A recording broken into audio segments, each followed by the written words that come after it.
किसी आश्रम में एक बौद्ध भिक्षु रहा करते थे। वह बौद्ध ज्ञानी थे और उन्हें भविष्य में क्या होने वाला है उसका पता पहले ही चल जाता था। एक दिन उन्हें आभास हुआ कि उनके एक प्रिय शिष्य की 10 दिन में मृत्यु हो जाएगी। यह पता चलने के बाद उन्होंने उस शिष्य को बुलाया और उसे कहा कि तुम 9 दिन के लिए अपने घर वापस चले जाओ और अपने प्रियजनों से मिलो और उनकी सेवा करो।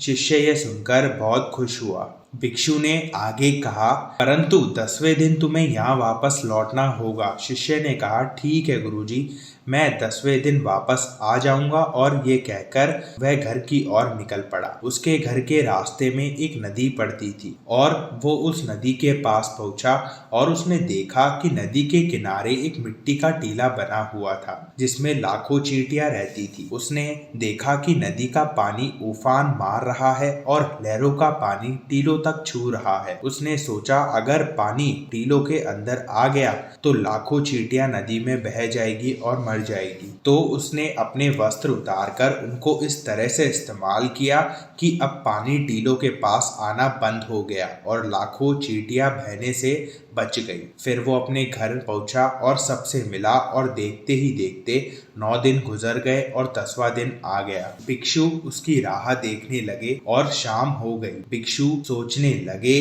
कि उसकी मृत्यु हो गई और वह ये सोचकर बहुत दुखी होने लगे। थोड़ी देर के बाद उसे आते देख भिक्षु बहुत खुश हुए और उसे गले लगा लिया। लेकिन वह इस बात से भी अचंभित हो गए थे कि इसकी मृत्यु क्यों नहीं हुई। तब उन्होंने शिष्य से पूछा कि घर जाते वक्त तुमने क्या क्या किया था। तब उसने चींटियों वाली बात बताई।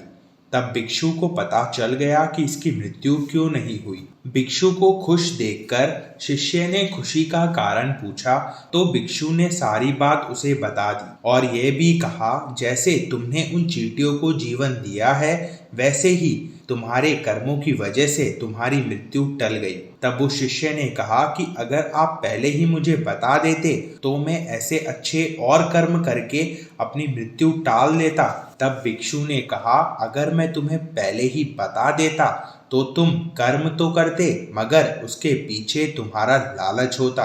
हम जब भी कोई अच्छा कार्य करते हैं तो यह सोचते हैं कि हमें कर्मों का फल अवश्य मिलेगा, परंतु फल की लालच से हमारे किए हुए कर्म सब बेकार हो जाते हैं। दोस्तों, अगर आपने इस कहानी को सही तरीके से समझा होगा तो मैं वादा करता हूँ आपका जीवन अब से धीरे धीरे बदलने लग जाएगा। श्री भगवद गीता में स्वयं श्री कृष्ण ने भी यह कहा था, बस कर्म करते जाओ और फल की चिंता मत करो। इसलिए व्यक्ति को हमेशा अच्छे कर्म करते रहना चाहिए और फल की चिंता नहीं करनी चाहिए, क्योंकि तुम्हें तुम्हारा फल सही समय और सही जगह मिल जाएगा।